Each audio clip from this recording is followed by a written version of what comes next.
Jawaharlal Nehru National College of Engineering, Shimoga. On behalf of People's Education Trust and PES College of Engineering, Mandya, greetings to one and all. Dignitaries, former President Dr. H.D. Chaudhaya sir, Honorable President Sri K.S. Vijayanand sir, respected Secretary Sri S.L. Shivaprasad sir, beloved Principal Dr. H.V. Ravindra sir, and distinguished participants.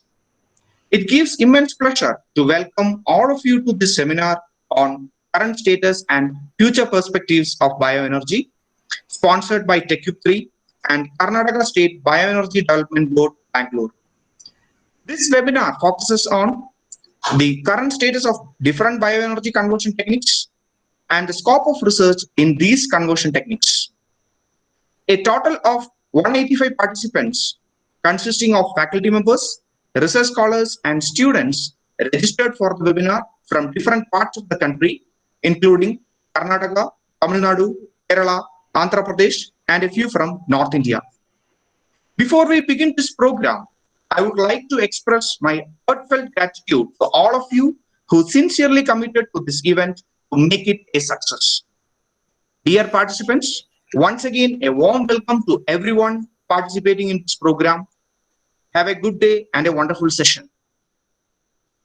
Now, I invite Dr. L. Prasanna Kumar sir, Chief Coordinator, PRIDC, PSE Mandya, to introduce the speaker of the day.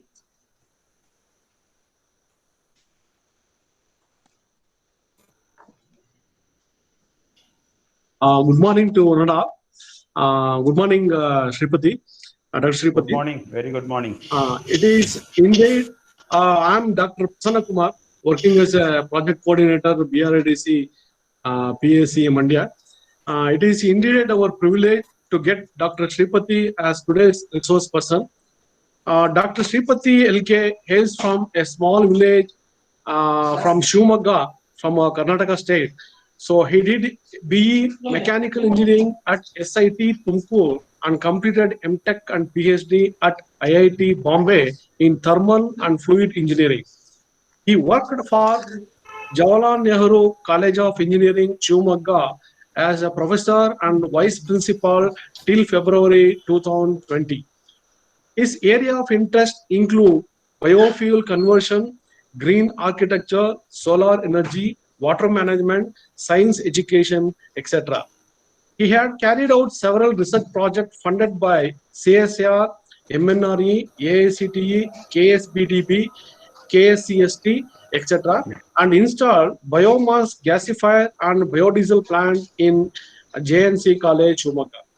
He has published 50 research papers in international journals and conferences. He is a DST enlisted mentor for INSPIRE scheme. INSPIRE is a scheme initiated by DST to promote research among talented youth. He was the coordinator for conducting INSPIRE internship camp at JNCE Shimoga from 2010 to 2018. He is instrumental in installing 400 kilowatt grid-tied solar rooftop system at his college. He designed his house named Vibha with rainwater harvesting system, solar power supply, solar grid interactive system, passive cooling techniques, kitchen waste gas plant, etc., which has been featured in Discovery, so National Geographic Channel and other visual as well as print media. He has funded and worked as a coordinator of Chirantana Green Technology Centers, that is CGTC, and District Biofuel Information and Demonstration Center of the college.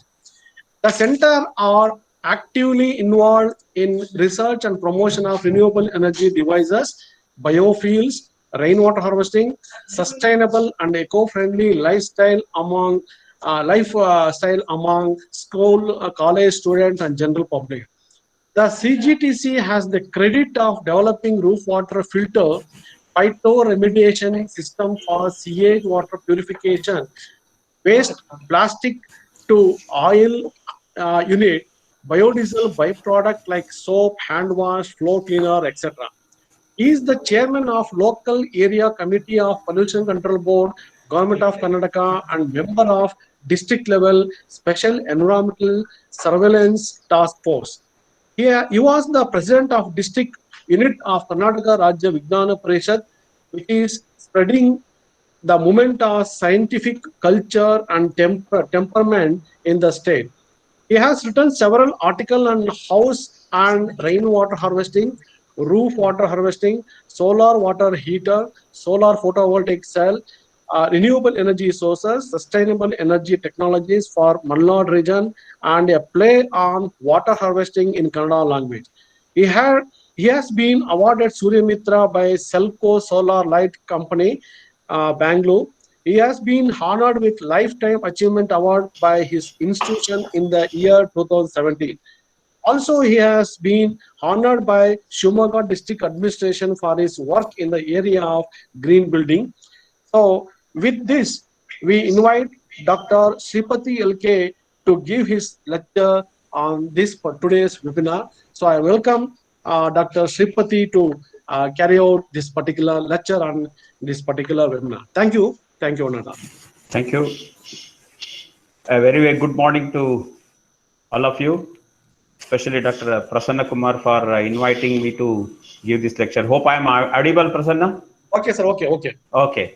I should compliment the participants as well as the organizers for starting the session probably a bit early. Actually, it was scheduled for 11 and we started at 10:55. And that's a plus thing because I have attended, participated in many webinars which start, if it is 11, they start at 11:20, 11:30, like that. Anyway, so I'm going to speak on biofuels. Few confessions are biofuel is a very vast subject and I don't have the expertise of in all the areas of biofuel energy conversion. I have worked on gasification, I have worked on biodiesel production and also on phytoremediation. And there are many other areas and recent technologies are very high-end technologies and I don't have the expertise. The objective of this presentation is to give you information regarding the various conversion technologies of the past as well as the current trend and the future research areas in biofuel energy conversion technologies. So this is the objective. With this, I start my presentation and I have received many questions already through Prasanna Kumar. And as you can see in my presentation, many of these questions are answered and few questions probably I am unable to answer also. Okay, so once again, I welcome you all for this presentation. I'll be starting my presentation now.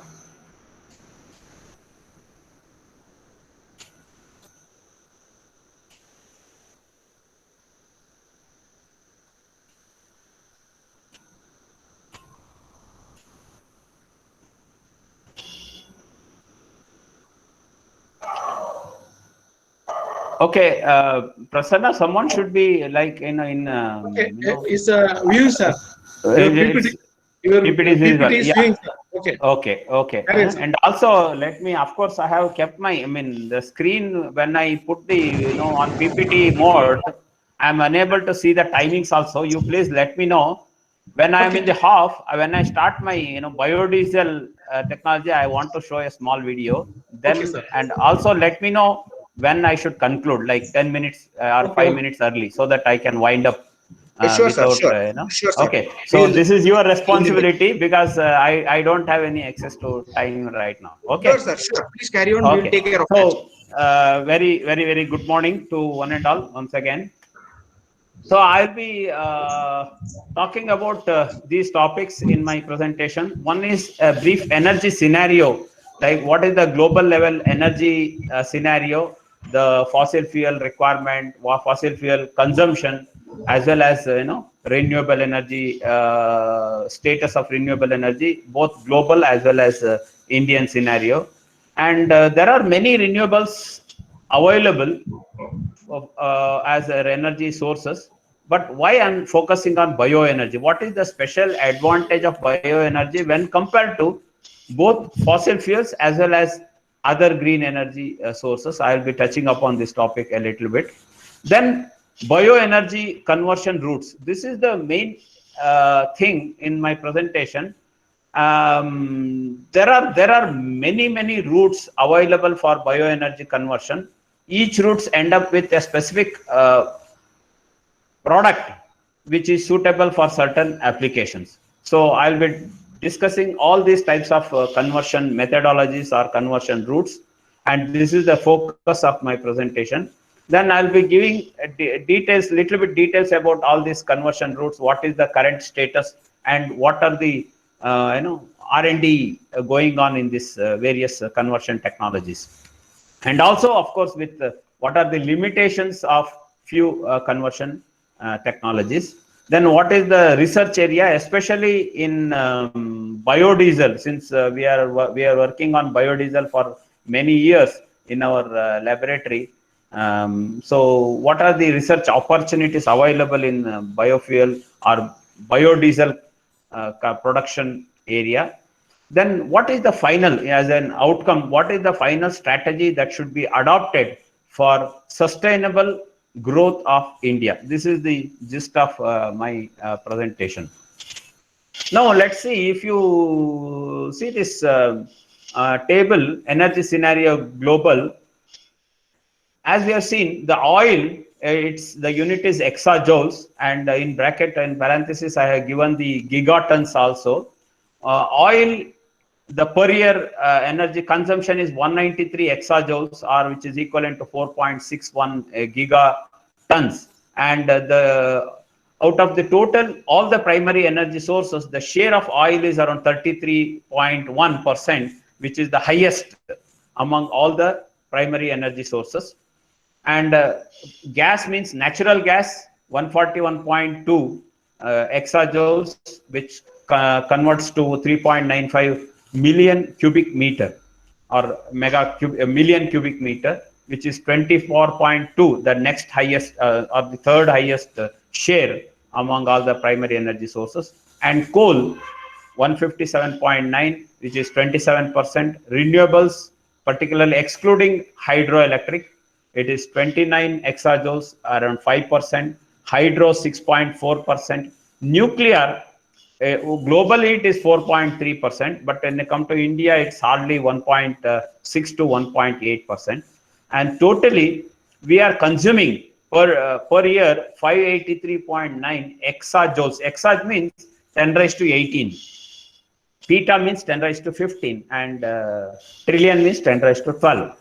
So we are consuming 583.9 exajoules of energy per year. The statistics pertains to 2019, and of course in 2020 this would have come down a bit, maybe 2% less than the figure shown for 2019. So the percentage change here, there is a 10 years comparison in the last column. In 2009, the comparison between 2009 and 2019, it is 21% increase in the total energy consumption. This is the point which is of significance. Means every year we are consuming more energy. It may be 3% higher than the previous year energy consumption, as an and the energy growth rate we call, it's around 3% globally. But the consequence of this one is quite large. All over world, we are facing the global warming. As we are sitting here in the month of April, you can always feel the heat. Of course, global warming is something different from local temperature variations. It's a very complex phenomena. Still, I can say year by year, the atmospheric temperature is going up because of our energy consumption, particularly fossil fuel energy consumption. As you have seen in the table, almost 80% of our total energy comes from oil, gas, and coal. And these are, of course, we have not included the non-commercial energy sources. Like particularly when you talk about biofuels, we are using biofuels in a significant amount, but mainly in the field of non-commercial region. So, but when I talk about primary energy, means it is commercial energy source, and almost 80% comes from non-renewable or fossil fuel based energy sources. Now, this is regarding the biofuel. Of course, I will come to the topic why biofuel. But before that, when I talk about the energy scenario, I should mention about the biofuel production. Um, so this is the region-wise production, and biofuel means mainly we have two. Currently, the current status is we produce and consume two types of biofuels. One is bioethanol and another one is biodiesel. Of course, biodiesel is very less when compared to bioethanol. Bioethanol means mainly in Europe and US they are produced from agro products like maize or potato, like that. These types of carbohydrate, products. So North America, 2009 and 2019, the comparison is given 350,000 billions of oil equivalent, barrels of oil equivalent. BOE means barrels of oil equivalent, means converted to petroleum equivalents. So 350,000 barrels of oil equivalent, and in 2019 it is 620, means there is a jump almost twice the amount what we were consuming in 2009 or what we were producing in 2009. So it's a significant development in terms of biofuel usage. And biodiesel, it is from 35 to 120,000 barrels of oil equivalent. So again, there is a 3 times jump in the biodiesel production. And South Central America, again, there is 270, 380. Biodiesel, it is 35 to 125. And when you come to Asia Pacific, where India is also a part of this region, India, China, and other countries, 25 in 2019, very small amount, and 2019 it is 60, almost twice the amount in 2009. Whereas biodiesel, if you take, in 2099, it was 25,000 barrels of oil equivalent, whereas in 2019, it is 200. Means there is a significant jump, almost 8 times jump in the production of biodiesel. Means particularly in Asia Pacific region, we are concentrating more on biodiesel rather than bioethanol. And being a tropical country, southern part of Asia Pacific region is a tropical country, there is lot of scope for getting raw material for biodiesel. Accordingly, we can see a significant jump in the production of biodiesel in the last 10 years. And the last row is for total.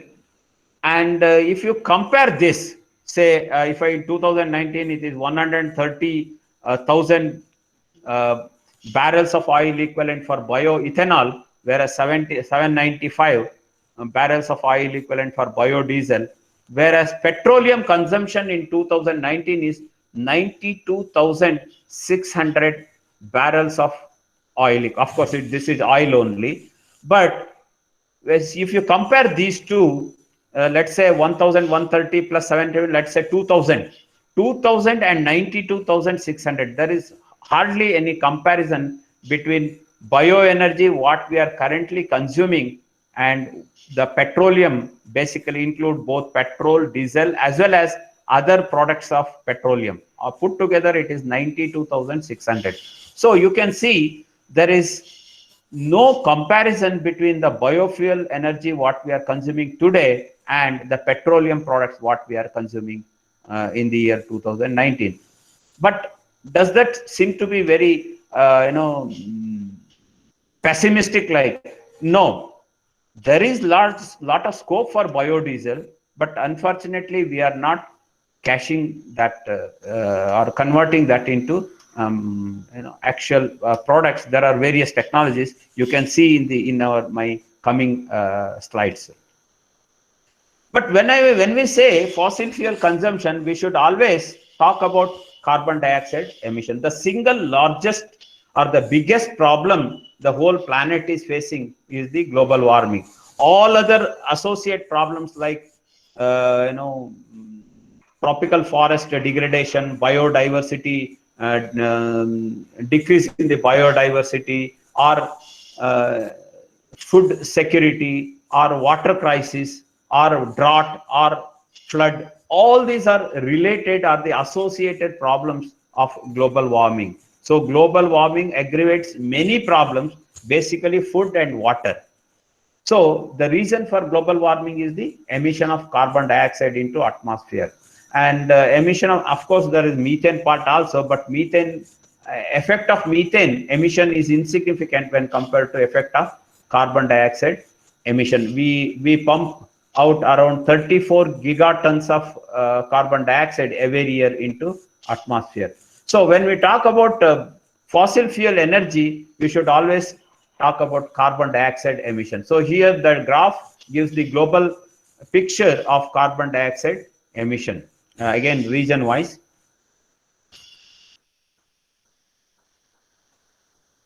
So in 2019,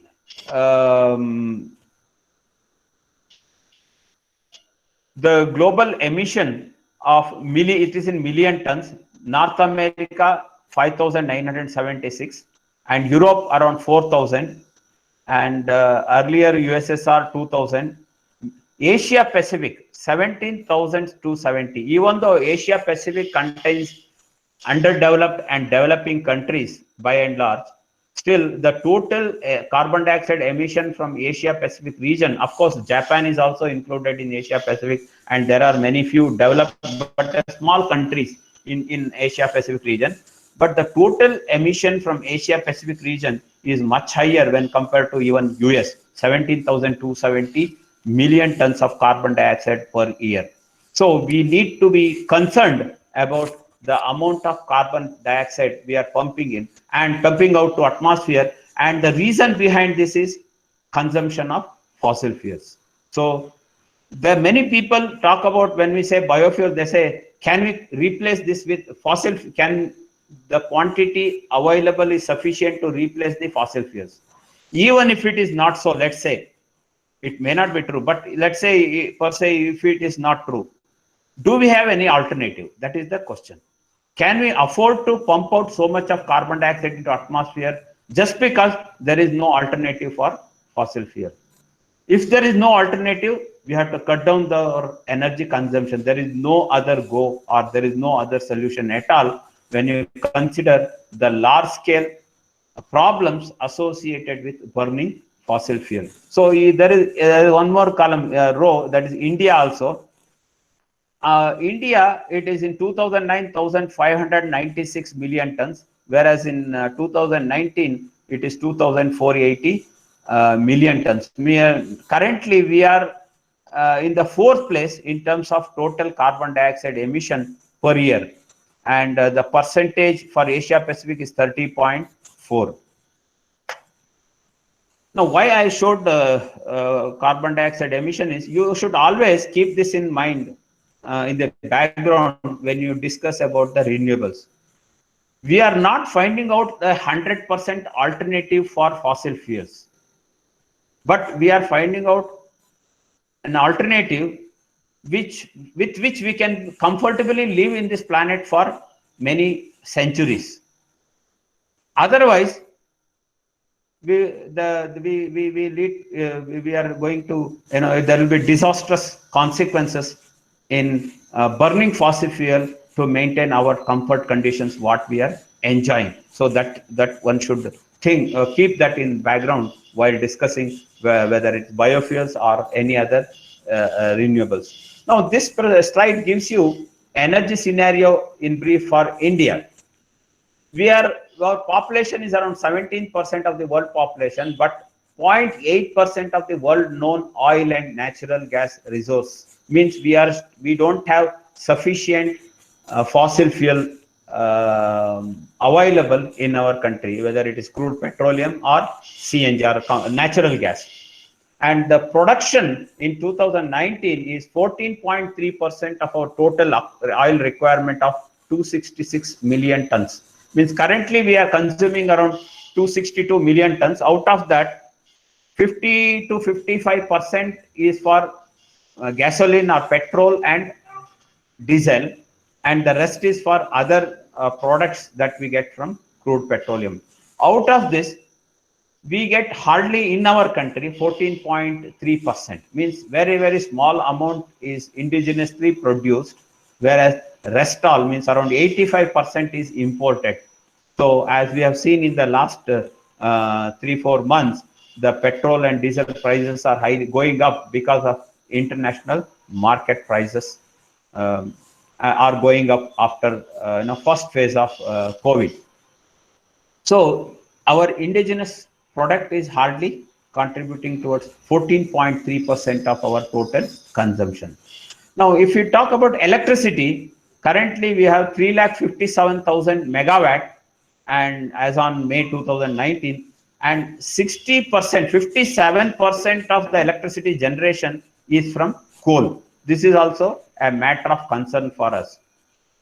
So coal is the major source for carbon dioxide emission, and 57% of our electricity is generated using by burning coal only.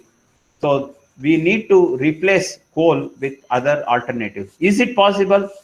It is possible, provided we look into various other energy, green energy sources, and use them in a proper way.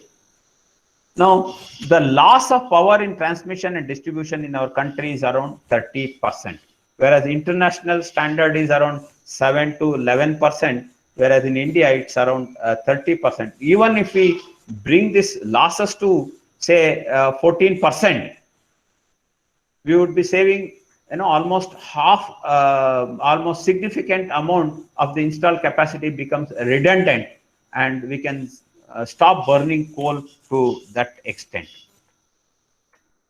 Now, how we have to select the energy source? What are green energy means? There are so many sources and so many end products. All of them are not suitable for all the applications, and few are suitable for few applications. We have to look into other aspects of energy production and consumption also while selecting a particular energy source. The first and foremost thing is it should be eco-friendly, of course, carbon neutral, and it should be sustainable, means should be available forever. This is the first criteria. It should also address employment opportunities, income generation, and arrest urban migration. See, when we talk about energy as a commodity, we always associate that with economics, whether it is cheaper, whether it is economically viable. But what is the role of economics in the development of a society? That we should understand. Are we conducting any or using any technology just for the sake of reducing the cost, or for other purposes also, or which is for which purpose we have to give priority? See, when we talk about technology, whether it can give employment to many people or few people are accommodated and you are getting more, is it production by mass or production to masses? That we should think. And for India, country like India, which has 1.3 billion population, employment opportunity is superior to economics. So it should, the energy selected should give employment to majority, and it should of course give income to people. And another major problem country is facing is the urban migrations. So rural people are migrating towards cities in search of employment, in search of other amenities. So the energy source which we select should arrest urban migration, in the sense these sources should be produced in the rural areas. That is another criteria. It has to be decentralized in nature. This is another important aspect, because for anything, if I want to quote Schumacher, the person who wrote a nice book by name Small is Beautiful, he says any activity should be as small as possible. It can be a commercial business, it can be a production venture, or it can be any activity. So it should be as small as possible. and it should be decentralized. So that is the concept of Ramraj of our Mahatma Gandhi also. He says each village should be an independent entity on its own. Means whatever is required for the village should be produced locally and it should be consumed locally. Only few things which are not available and essential should be imported from neighboring villages. So this is the concept of sustainability also. So to get sustainability of any nature, the system should be decentralized. So the energy source should be decentralized. To give a comparison, the current ultra high thermal power plants or mega thermal power plants, they are centralized in nature. You mine the coal at one place, transport it to few hundred kilometers to some other site, produce power in large quantity at one place, again distribute it to different load centers in different places. This is a decentralized system, but this is in the end or in the long run, this is not going to be a sustainable one. So whatever the technology we adopt or whatever the energy source we adopt, it should be decentralized in nature. It should address various disparity, of course, social responsibilities also there. It should meet rural energy needs locally. There are many options available already, few are in current use. I'm not going to give details about it, just one line about each source. Now, of course, hydroelectricity, we know that rainfall is fluctuating, the intensity is changing because of global warming, and there is large scale displacement of habitation when you construct a hydropower plant, and there is large scale destruction of forest, wildlife, biodiversity, and so many things. So hydroelectricity is not suitable for us. Nuclear is again another disaster. We haven't solved the waste disposal problem. In spite of pumping large amount of money into this area, still the global, as you have seen in the previous slide, one of the slides, it is globally, it is contributing towards 4% of our total primary energy sources. In India, it is hardly 1.8%. But the amount of money that is being supplied or pumped into nuclear energy is very, very high. So that is not suitable as an energy source. Solar thermal, it is good, but it has day-night fluctuations, variations, and you need to have a storage. Solar photovoltaics, same problem with solar thermal. Wind and wave, very small. Of course, wind is significant when we talk about the current electricity generation breakup. Wind is around 12 to 15% of our total electricity generation, but the sites are few and they are limited. So once you exhaust these sources, then you cannot expand the wind energy source. Cogeneration means coal with biofuels, maybe the temporary stopgap arrangement, I should say, and largely biomass or biofuels. We will see what are the specific advantages of biofuels. Now, why bioenergy? Fossil fuels are fast depleting and polluting. There are two aspects for commercial or the fossil fuels. One is most of them are depleting in nature. They are exhaustible sources of energy, and they are highly polluting, whether it is petroleum or coal or natural gas. Relatively, there may be higher and lower amount of pollution, but by and large, all the fossil fuels are highly polluting in nature. And bioenergy, and already we have an established system where we need energy at a very large scale. If you go for solar thermal, the quantity of generation can be very small. Or even if you go for photovoltaics, per square meter, we may get around 200 watts. I mean, when you talk about electricity, or 200 watts or 250 watts. Whereas biofuels, you can generate energy of the order of megawatts or even 100 megawatts in a small area. So it is almost at par with any other conventional energy source. So this is one major advantage of biofuel when compared to other green energy sources. Where while the other green energy sources are dilute in nature, biofuel is concentrated in nature. And of course, it is CO2 neutral, and it is available everywhere, particularly for a tropical country like India. Biofuel is available everywhere, whether you go to Kanyakumari or Himalayas. Different types of biofuel species are available. You can harvest them and convert them into appropriate uh, end energy form. And large quantity of agro residue. We are an agrarian country, and we have large amount of agro residue available with us. Particularly when you see the pollution problem in Delhi and other parts of northern India, it is mainly because of burning of agro residue. And if we collect these agro residue with some good technologies and bale them, already technologies are available, and use them for energy conversion, then it becomes a significant amount of raw material, and it is a sustainable and perpetually available raw material. And energy plantation, of course, we have lost large amount of degraded wasteland, and in these wasteland we can grow fast growing plants species and use them as our energy sources. So there are other few advantages also.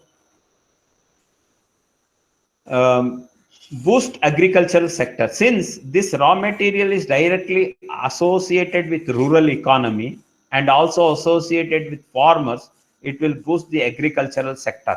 That is another, you get better higher value for agro residue. That's why the agricultural economy improves. And we have other waste, other raw materials like municipal solid waste, MSW. This is also another important raw material in terms of biofuel. Already we are using significant amount of bioenergy in our daily energy mix. If you see here, coal, natural gas, diesel, petrol, LPG are compared with firewood, agro residue, and cow dung. And focus your attention to the third column, where the usage million metric tons per year is given. Coal is 730, natural gas 28.9, diesel and petrol put together 149 million metric tons. And firewood, already we are using 250 million metric tons per year, but not as a commercial energy source, but we are using as a traditional energy source. Agro residue around, even though the potential is around 1000 million metric tons, currently we are using around 350 million metric tons, and cow dung around 40 million metric tons per year. Means when you see the third column, we are the bioenergy is comparable to other sources of energy already in use. So if we can exploit this and also enhance this raw material quantity by various means, we can almost replace all types of fossil fuels and make the planet more green and more sustainable and more hospitable. So there is another bioenergy source which is generally neglected, that is waste. Waste as a source of energy. We have around 1000 million tons of, already I told you, 20 million tons of plantation waste is already available. 33 million hectares of wasteland is available in our country. If we can grow biofuel crops in this wasteland, we get around 33 million tons of non-edible oil. So non-edible oil means we can convert that to high-speed diesel or the transportation diesel, which is equivalent of 25 to 27 million tons. Now compare this figure with the current consumption of diesel. Current consumption of diesel is around totally diesel and petrol 149 means it's around 100 million tons is diesel consumption, and 25 to 27 million tons directly comes from wasteland alone. If we can cultivate this wasteland for biofuel crops, so this is one source. I'm talking about just one source, that is wasteland. And in addition to getting the non-edible oil seeds, we get 130 million tons of solid biomass also. We gain another energy source which is useful for various other applications. And one more important waste is 150,000 tons per day. The above figures are per year, whereas the last one is per day of urban solid waste or MSW, municipal solid waste or urban solid waste. 150,000 tons per day. So this is a huge quantity of waste. If we segregate them, use them subject to proper technological conversion route, we can harvest large amount of energy from this waste asset also. In total, what I want to say is we have sufficient quantity of bioenergy in India to replace all the fossil fuels. So there is another slide which also substantiate my statement regarding the potential of biofuels or bioenergy.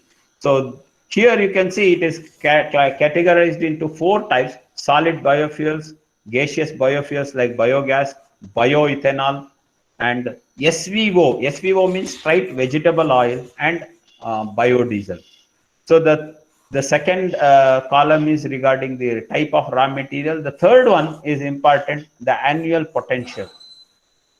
Solid biofuel potential is around 300 million tons, excluding the energy crop that can be produced from wasteland. This is currently available, 300 million tons. And this can be, with suitable technological development, with suitable cookers and other stoves, we can use it for rural cooking energy. So currently we are supplying LPG or the liquid petroleum to rural India also, which is again a fossil fuel. Whereas if we develop suitable cooking stoves using solid biofuels, it can replace the LPG for entire rural India.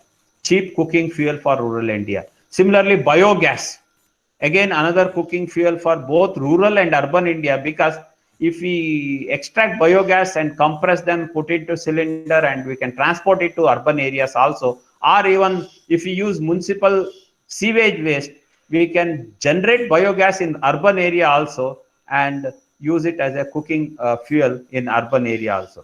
The potential is 25,000 million cubic meter of 95% pure methane. Biogas has carbon dioxide and moisture. If we extract or take out or remove carbon dioxide and moisture, we get 95% pure methane. The potential is 25,000 million cubic meter. So 1 cubic meter, if I say at atmospheric pressure 1 kg, that comes to 25 million tons of methane, pure methane as cooking fuel, which is quite significant, very substantial amount. And another, bioethanol. In bioethanol, the first generation is a well-known technology, that is converting molasses and other starchy materials into ethanol using fermentation. Whereas the second generation means newly developed technologies adapt, even convert cellulosic and agro residue also into ethanol. If you combine them, it amounts to 50 billion liters of ethanol. It's a very, very high quantity, and this is more than the current gasoline consumption in India. So this is important.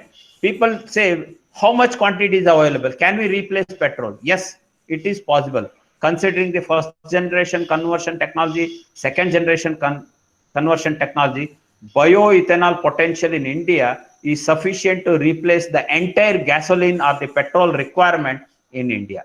Similarly, we have SVO and biodiesel. SVO means straight vegetable oil without subjecting oil for conversion to biodiesel. We can directly use straight vegetable oil. We did a lot of experimentation in our laboratory also successfully with the funding from KCST and other sources.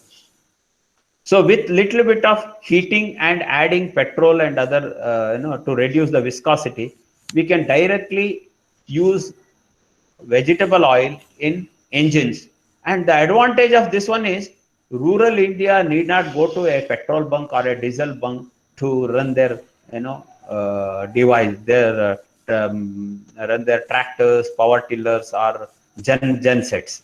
So the potential is 75 million tons of oil or 65 million tons of biodiesel. Again, in this um, in this type of fuel also, 100% replacement of fossil fuel or the fossil diesel is possible. It means the potential in India is sufficient to replace both petroleum and petrol as well as diesel. Okay, so I'm always fascinated with this bioenergy energy source. The reason is, you name any requirement, you can get it from bioenergy, and it is most sustainable and most green energy source. See here, this chart gives you the types of energy end products you get from a single source, that is bioenergy. If you subject bioenergy raw material into biological and biochemical routes, you get biogas, ethanol, and there is one more, that is algal technology. It's purely a biotechnology conversion method. Algae is another potential raw material. I'm not going to talk about this because I'm not an expert in this, but in principle, you can harvest algae, which actually harvest solar energy, and get large quantity of oil from algae. There are different kinds of algae, and you can extract oil and also food and other products using this source, that is algae. Apart from that, you have biogas and ethanol when you subject the raw material into biological and biochemical conversion methods.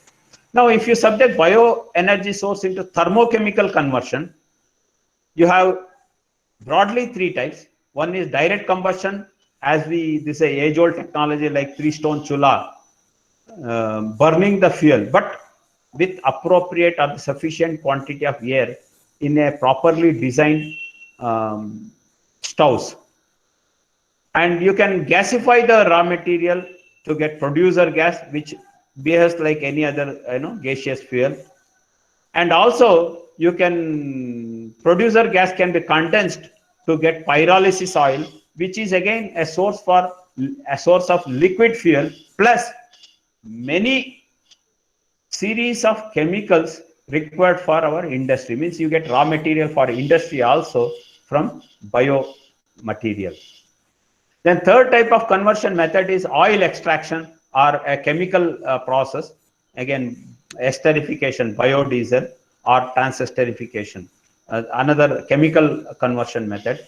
Another method is electrochemical, means you can get hydrogen from, say, producer gas, because producer gas is a mixture of hydrogen, methane, carbon monoxide, carbon dioxide, and so many things.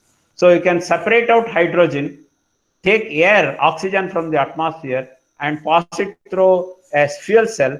You get electricity, and a byproduct is water, a clean conversion technology. So it becomes a biofuel cell. So fuel cell is now, it's almost an established technology, whereas you get hydrogen from fossil fuels. Whereas here we are talking about extraction of hydrogen from bioenergy and pass it through a fuel cell to get electricity, clean energy. So now let's quickly go through one by one. What's the time, Prasanna? Hello? Hello? Sir, carry on, sir. Okay. So, Okay. 11:45 now.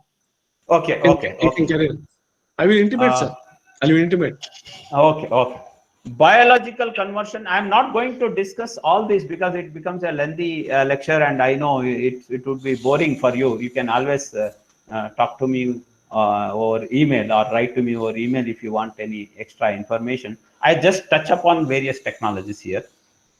Biological conversion, you have here biospecies are involved, like particularly bacteria are involved. One is fermentation, that is aerobic fermentation. route, that is you get bioethanol, which is a replacement for petrol or gasoline, and biomethanation, again another bacterial species. Different species of bacteria are involved in various stages. You get biomethane. And the third one is cellulosic conversion. This cellulosic conversion is a new technology. Now it is actually, if people are, if anyone is interested in working on biological conversion, they may consider cellulosic conversion, because already we have 2-3 technologies available in India, but they are all patented technology. One is ICT technology, DST ICT technology, Indian Chemical Institute Technology Institute technology. Another is a Proj Industries by Pune, but all are patented. But still, people can work on this as a research, do research in the cellulosic conversion and develop systems which can convert cellulosic material, like any raw material, like maybe a leaf or a grass or any raw material, and finally convert this to bioethanol. In fact, this is happening in the nature also. If you take, for example, you take any cow, it eats grass, but it needs carbohydrate. It needs finally sugar for its sustenance. How the cellulose is converted to sugar? That happens in their body. They have gut microbes which have the potential to convert cellulose into sugar, and the sugar is supplied to the different parts of the body, that is cells, and there it is digested and energy is released. So this, whatever is happening in the nature, now it is, we can use those microbes and convert the cellulosic material into ethanol in a laboratory also. So many industries have already developed this technology, but still there is large scope for cellulosic conversion of to cellulosic conversion to bioethanol from various biofuel raw materials. I skipped this because fermentation is a well-known technology. But what I want to add here is cellulose from wood and agricultural residues. Broadly, we get cellulose. One is directly, like, fodder, whether it is maize or paddy, or any wheat or any grass. It can be converted to um, sugar using certain, with the help of certain bacteria species, or even chemical roots. And but another significant quantity of raw material available is the wood. Wood contains basically lignin, cellulose, and hemicellulose. Even this wood can also be converted to sugar using certain conversion routes. In fact, the current technology development are going on in this direction only. Cellulose, grass and other fodder conversion is good. Already technologies are developed, but the problem is they are very lightweight. Means transportation is highly voluminous, and it contains large amount of moisture and so many other issues. Whereas, and also the fodder is required for our animals. Whereas wood, which we can grow in an energy plantation, can be converted to oil or gas, petrol or bioethanol. So this technology is attracting many researchers nowadays. So this is the schematic diagram of ethanol production, both from starches, natural sugars, and cellulose. The first one, natural sugar, it's a very old technology. Even people in their backyard, they do this, whether using juice extracts. You can convert that to crush them, and it is directly sugar only, and you can ferment it and get ethanol. So that is known technology. It's an age-old technology. Second step is the starch, like a grain and root of cassava or maize, any other carbohydrate material. So it is one more step is included, that is hydrolysis. You subject these carbohydrates to hydrolysis and convert that to sugar. and from sugar it is fermentation to get ethanol. The third one, that is cellulose, particularly wood. It is a bit difficult technology. It's a high-end technology, but people are working on it. But you can break down this wood into hemicellulose, cellulose, and lignin. Lignin is a byproduct. Cellulose and hemicellulose can be converted to sugar with appropriate conversion technologies. Finally, you get the end product as ethanol. If I combine or consider all these three, in India, we have sufficient raw material to replace all the gasoline that is required for our transportation. We have done some work on this. We have used rain tree or Simania salmon to extract bioethanol successfully in JNNC laboratory. So this gives you the scope. Okay, I skipped this. Now, second generation ethanol. This is what I was talking about, high-end technology. Already DBT ICT, Department of Biotechnology, Indian Chemical Technology Institute, Pune, they have developed this technology, and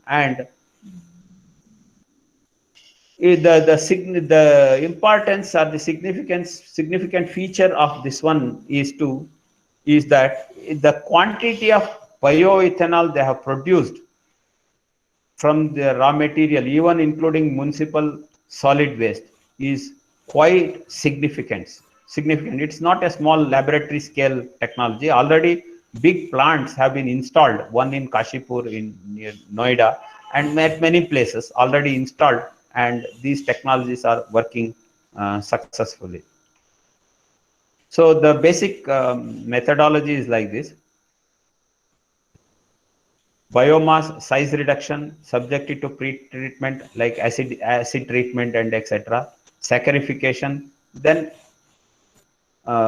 fermentation with the help of yeast, and cell mass and lignin are the byproducts. They are good raw material for other industries also.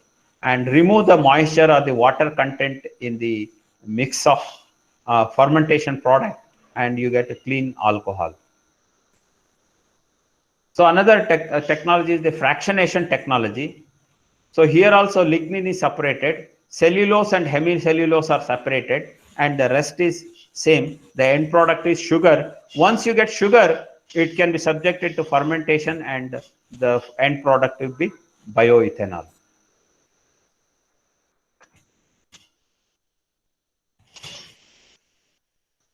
Sorry.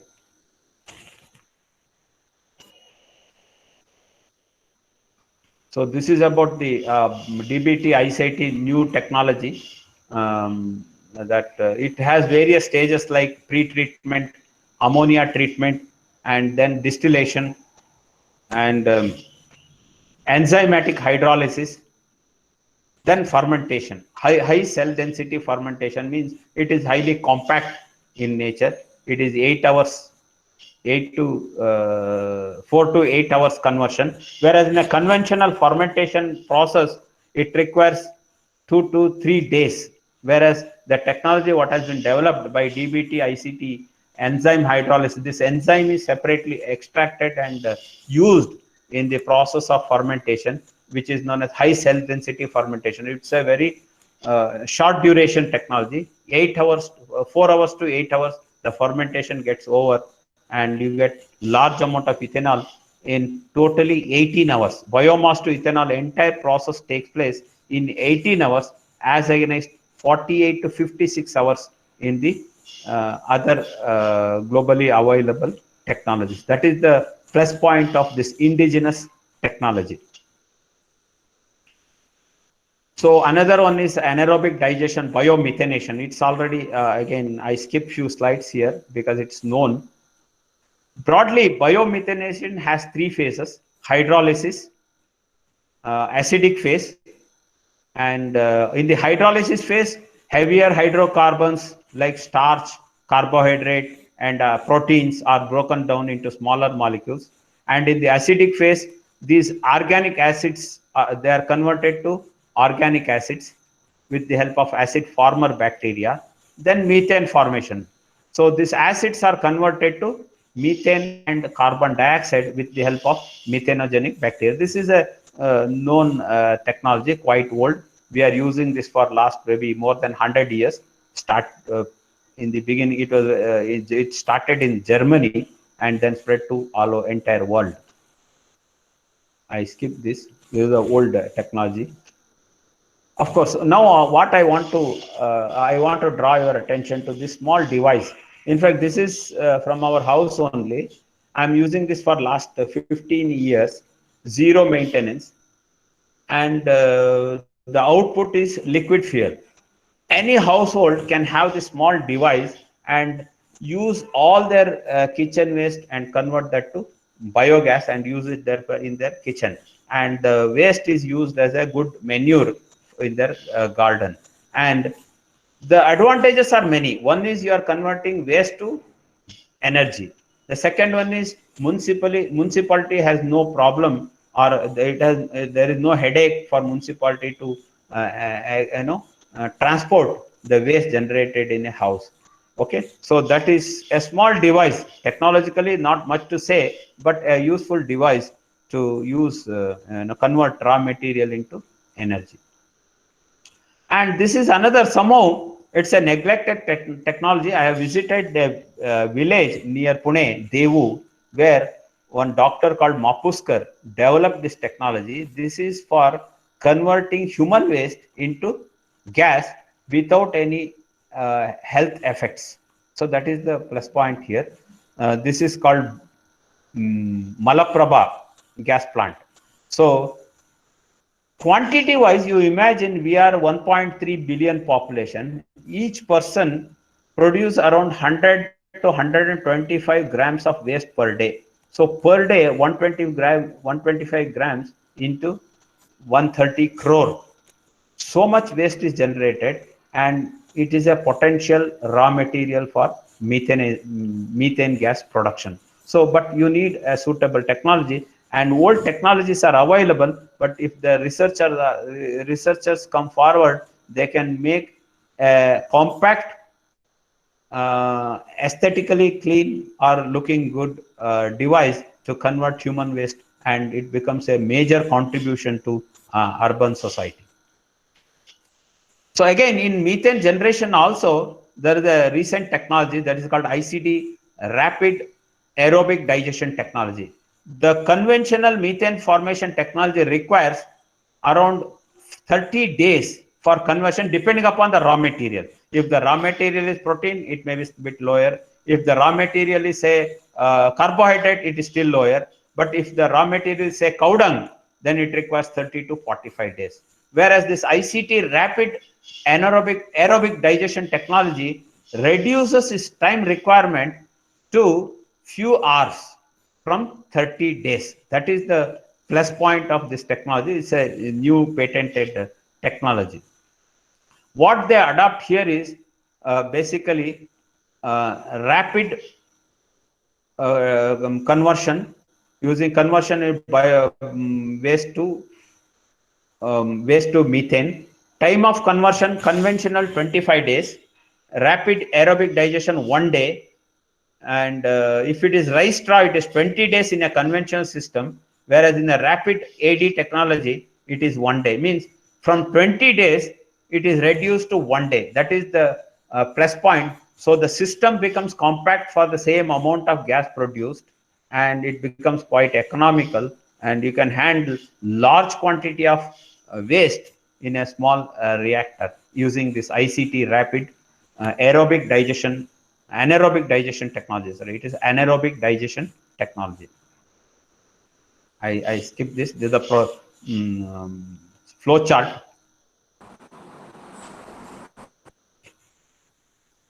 Thermal conversion. If I think 12.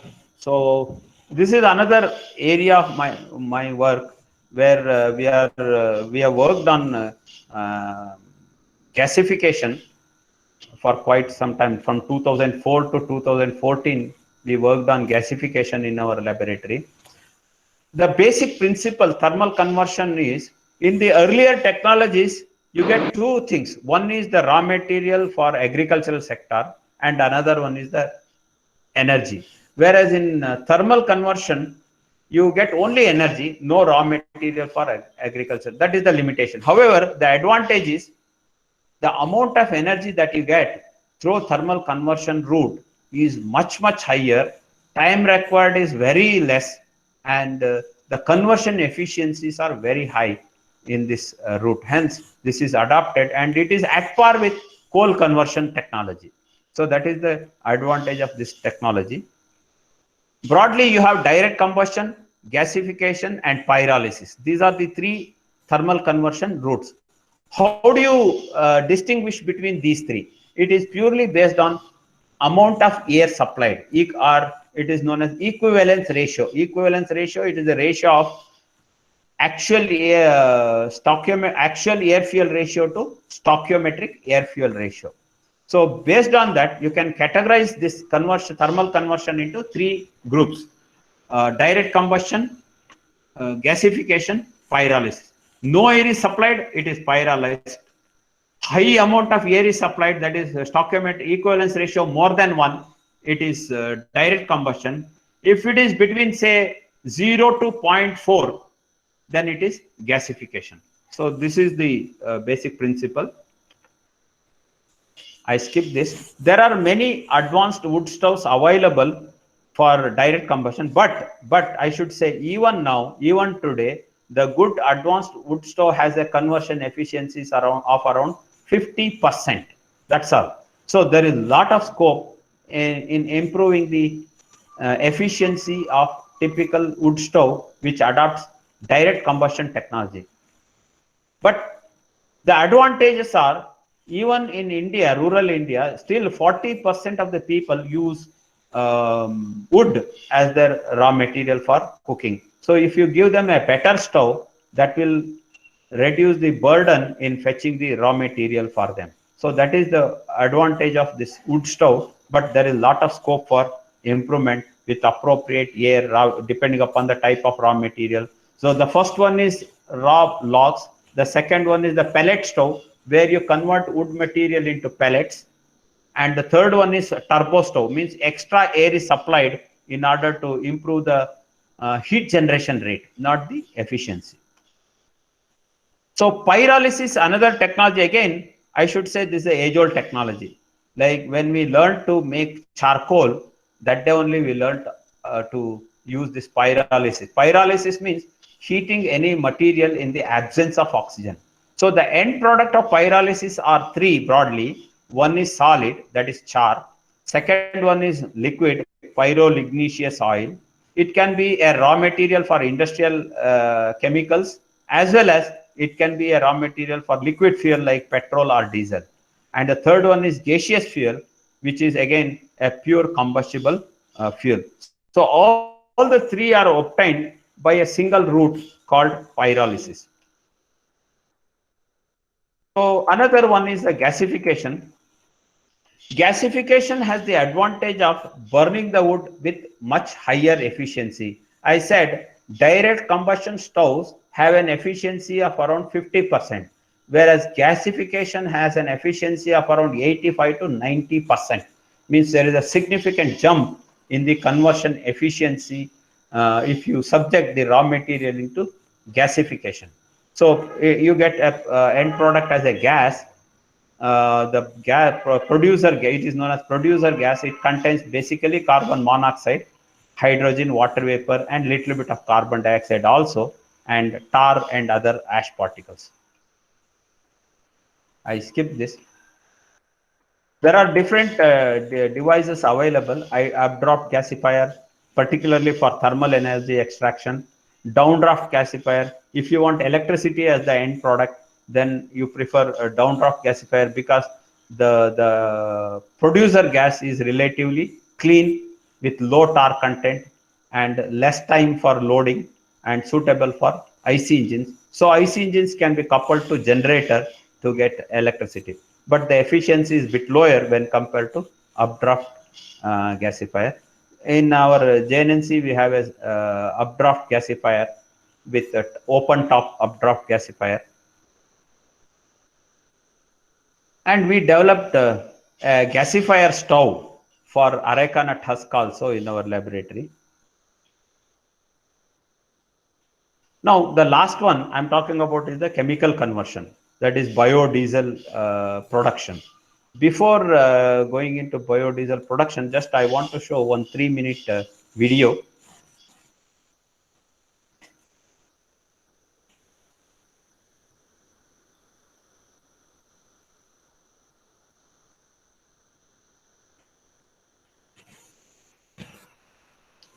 Prasanna, is it audible?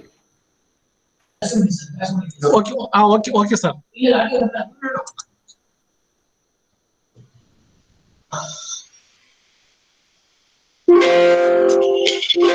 can see our Ramakrishna also in this video clip.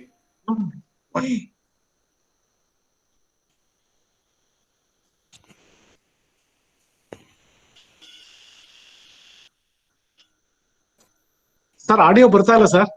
ಬರ್ತಾ ಇಲ್ವಾ? ಅದೇ problem. No, you're completely muted.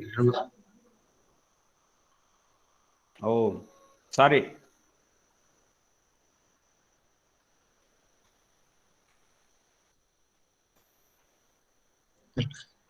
Sir, ಹಾ, sound ಬರ್ತಾ ಇಲ್ಲ sir. ಬರ್ತಾ ಇಲ್ವಾ? ಬರ್ತಾ ಇಲ್ಲ. ಅದೇ ಪ್ರಾಬ್ಲಮ್ ಬರುತ್ತಿದೆ ಈ ತರ.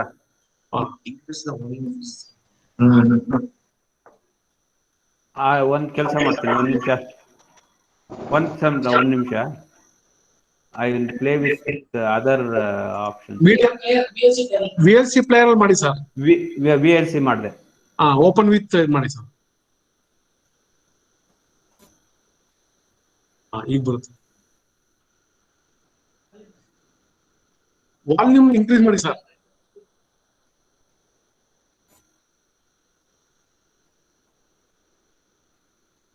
ವಾಲ್ಯೂಮ್ ಬರ್ತಾ ಇಲ್ಲ ಸರ್. ಬರ್ತಾ ಇಲ್ಲ? Okay, I close it. Okay sir. Okay. Sorry. No, that video shows news item. Recently, one SpiceJet aircraft flew from Dehradun to New Delhi using 25% bio diesel produced from Jatropa. So that is the recent one. But already globally, many efforts have been done to fly the commercial aircrafts using bioethanol as well as biodiesel. Means the importance of this one is we are now thinking of replacing the fossil fuel with biodiesel and bioethanol accordingly, and the quantity available is substantial. Otherwise, no one would have made any effort in flying an aircraft using biofuel. So the reason why they are trying out is the quantity available is quite sufficient to run our aircraft using these biofuels. This is a recent news item.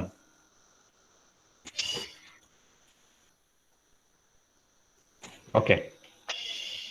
So I skip this. You know all about biodiesel. I don't want to take. So the basic conversion principle in biodiesel is, of course, there are many routes, but commercially available and easy to adopt is the transesterification, where you convert triglyceride present in any oil to alkyl ester, which is nothing but we call it as biodiesel, and another product is glycerol. So in principle, you can use any oil to get diesel, but in India we have adopted a policy not to use cooking oil because it's a food for us, to convert that into diesel. Only non-edible oil seeds plus also cooked oil or used oil is converted to biodiesel using this route. This is a chemical route and it's a well-established technology, but there are many other methods to convert oil into biodiesel. I'll just give you a list of them. No, but there are certain challenges in using biodiesel. One is lower energy density.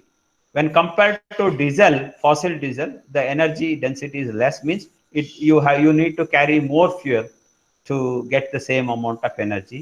and low temperature operability. Operability means the biodiesel freezes at slightly higher temperature when that of petroleum petrodiesel. So particularly in cold climatic zones, this issue is to be addressed. Otherwise, the fuel tank gets freezed and there is no flow of fuel into engine. So these are the challenges, and research is going on to overcome these challenges, like adding some additives and other things. Storage stability. Biofuel is basically it can be easily degraded in the presence of moisture and air, and so hence storage is an issue. So additives should be used if it is to be stored more than a month. Currently, the people who use biofuel are advised to use them within 15 days of production. So if you add certain additives, the storage capability will increase. And acidity, so it gets converted, the fuel becomes acidic over a period of time. And biodiesel is susceptible to microbial degradation because it's a raw biofuel. Many bacteria, they act upon this oil. They are not inorganic, so they are organic, so they act upon this oil and they eat, and hence it gets degraded. So storage in moisture free atmosphere is essential for biodiesel. But these issues can be tackled with the help of current research. So there are few slides regarding the type of bio raw materials. Cimaruba glauca. We have worked on this Tevesia pyromina. The advantage of this one is it can grow in any atmosphere or any zones with almost less no water at all, and it can give, and it is green throughout the year and yields throughout the year. Unlike other non-edible oil, forestry based oil seeds, where the yield is only once in a year for few months, 1 or 2 months. This yield of this particular fruit is throughout the year. So this is another, and it's also an ornamental plant. So this is the photograph of JNNC Biofuel Center. And another important aspect of biodiesel industry is you get a lot of byproducts, and easily we can convert the waste product into these byproducts and add value to it and improve the economics of biodiesel conversion. Like seed shell can be converted to briquettes and converted to manure, and it can be converted to composite laminates. Seed pulp, certain non-edible oil seeds have seed pulp, significant quantity, and they can be used for soft drink preparation, ethanol production, biogas production, like that. So you can use this pulp for various other products. Oil cake that is left over after extracting the oil, you get the cake. Cake can be used as a manure. It can be used as biogas for biogas production. You can extract the toxic component present in the cake and can be used as an insecticidal agent. And detoxified oil cake can be used as a fodder. So you can go on giving so much of usages of various byproducts of biodiesel. We worked on biogas oil cake for biogas production. Crude glycerol can be used for preparing organic soaps, and you can purify that to pharmaceutical grade also. So these are the products from JNNC I&D Center. Biocompost. I skipped, I think, yeah, glycerol purification can be done to pharmaceutical grade. So these are the research areas, particularly in the area of biodiesel. Research in cultivation aspects, research in seed sorting, decortication, depulping technologies, research in oil extraction methods, biodiesel production procedures, standardization of protocol development, research in biodiesel usage, particularly end site usage, research in byproduct utilization. And as I said earlier, there are many techniques available for biodiesel production. The current method requires large amount of water. That is one limitation. And it requires heating. So energy requirement is there. So to overcome these issues, there are new techniques that are being developed using sonochemistry principle to accelerate the reaction time. Means you can reduce the hours required to convert to subject the for esterification reaction. Use of bioenzymes for biodiesel production, microwave assisted biodiesel production to speed up the esterification process, reduction in the time required for biodiesel production using cooling jacket. Cold process is also being developed. Water free process means, as I said, 1 liter of biodiesel requires around 12 liters of water for its production. So significant amount of water is required. Of course, to some extent you can reuse that water, or you can develop byproducts from this washed water also. In our laboratory also we have developed few byproducts. But again, water is a precious commodity. We need to do our activity with less water as possible. So water free process is also being developed in JNNC center.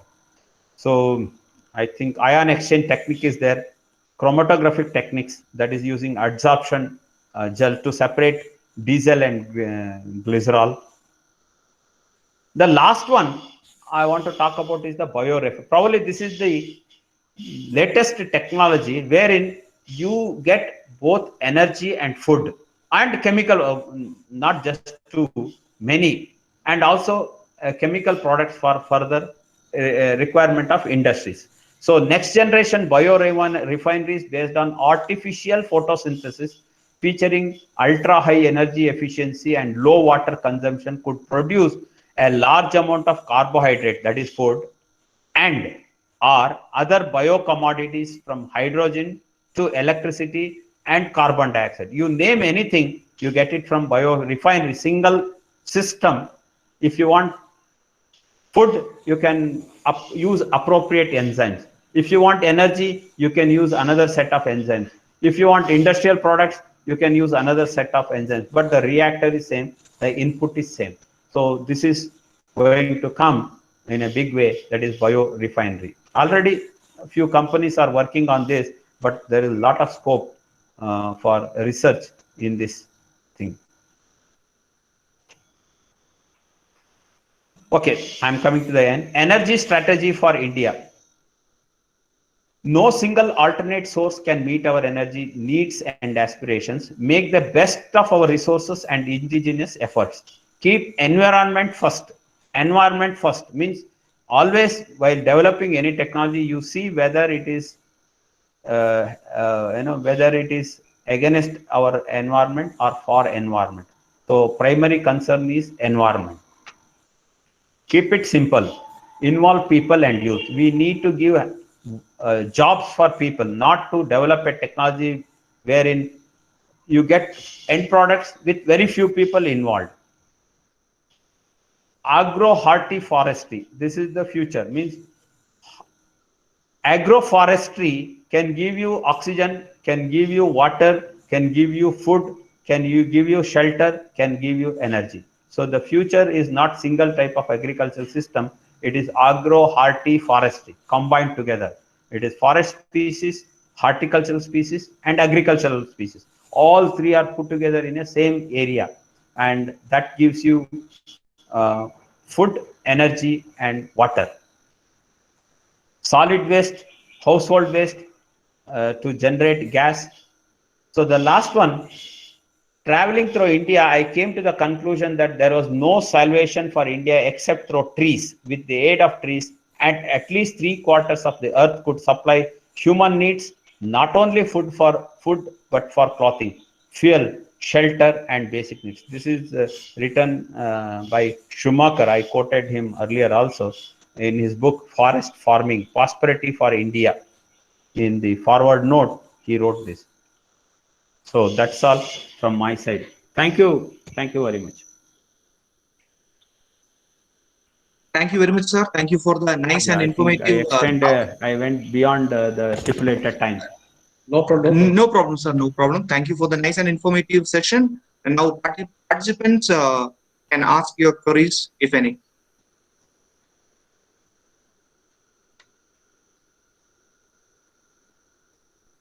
I think they are all tired. So you can share my email ID if there is any specific comments. I can always Sure, sir. Sure. get them over email. That's the better way of communication. Okay. Okay. So Okay, sir. So we we wish to express our profound gratitude to our speaker, Dr. Sripati sir, for his engaging and informative session. In this session, the speaker portrayed the energy scenario, importance of bioenergy, the current status and scope of research in various bioenergy conversion technologies. I strongly believe that the participants are truly benefited from this webinar. We thank you, sir, for spending your valuable time to share your knowledge and experience with us. We take this opportunity to thank our Honorable Chairman, Sri K.S. Vijayanand sir, and respected Secretary, Sri S.L. Shivaprasad sir, for their constant support and encouragement for conducting this session.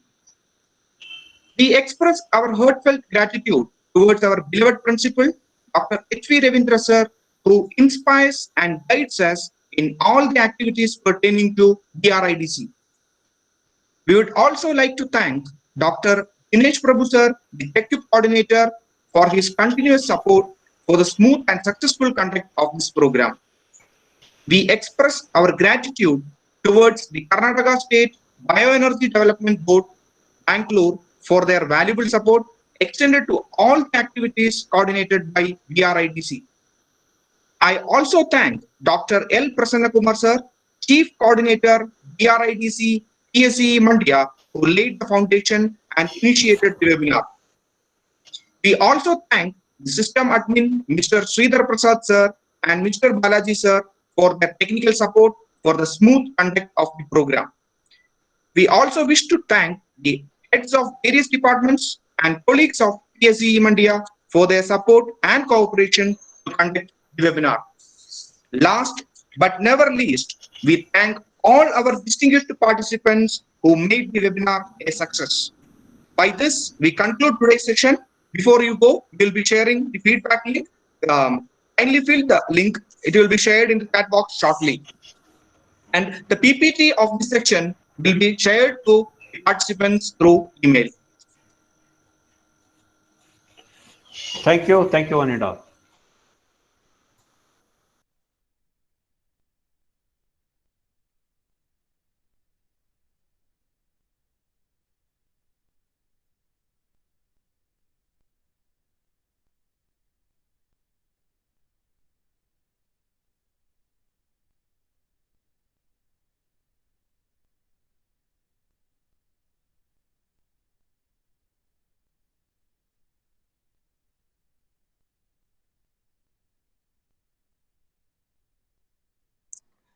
Participants, please fill the feedback form before you leave. Thank you. Once again, thank you to one and all.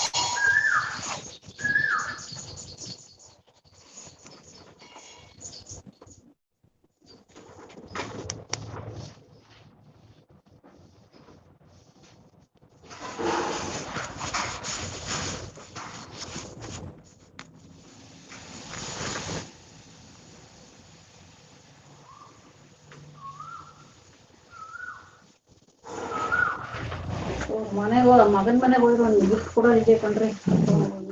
ಕಂಬ ಗಿಂಬ ಕೊಡ್ತೀವಿ, ನಾನು ಏನು ಕೊಟ್ಟಿಲ್ಲ.